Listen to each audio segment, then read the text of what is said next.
Hello, my name is Dr. Michael Mack. I'm one of the residents here at the University of Calgary. Here with our team, we'd like to present Cataract B Navigation and Instruments Anti-Tremor Training Level 7. Here we want to make sure that you're using the middle port for this rather difficult exercise in navigating your instrument through a loop. So I start off with trying to get everything into focus, like with most of the exercises on the simulator. Here I'm just moving around to make sure that things are in focus where I need it to be. I enter the probe with them in the middle port, and then I start off with slowly moving the green ball along the spiral. So notice how I'm actually being very slow and careful because your instrument tip has to register within that green sphere. If it leaves the green sphere, you actually will lose points or you'll lose control of the sphere itself. Around the curves, I try to bend the eye a little bit more while maintaining a red reflex so that I can push the sphere around the edge of the spiral and then bring it back down. Here you can accelerate a little bit more because it's just a straight path. But once I get towards the end, I slow down a little bit more once again, and then I slowly push the sphere back into its final part. The good thing is that the simulator will give you a tracing of your instrument path to give you some feedback on how still or stable your instrument path was.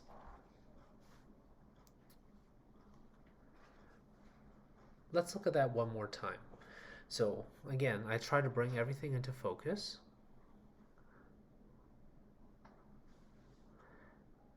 And I just move the eye around just to make sure things are in focus. I touch the sphere and that initiates the start of the level. And then I pull slowly around the sloping parts of the spiral. Here, because it's a relatively straighter path, I can just slide a little bit faster along that particular straight path. As I approach the edge or the curve, I try to slow down a little bit. I bend the eye itself a little bit towards me so that I can push the sphere up and around the spiral edge. Notice how, again, I'm trying to be as slow and methodical as possible. Here I accelerate a little bit faster because it's a relatively straighter line. But when I get close to the edge again, I try to slow down as much as I can and then gradually push the sphere back to where its starting point. And if you notice, the instrument path is very close to where it's outlined in blue.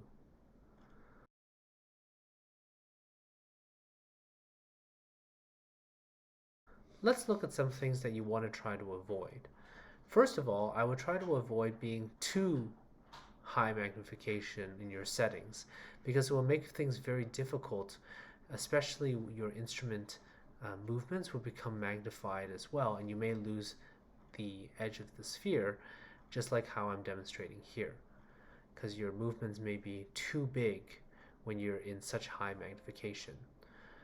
You don't want to touch the sphere and then penetrate past into the lens capsule, and you don't want to touch other aspects of the eye itself.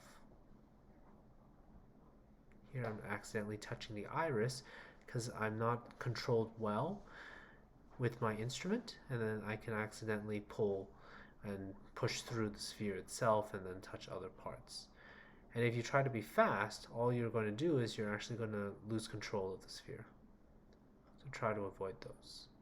Please like and subscribe for more of our videos, and thank you very much for watching.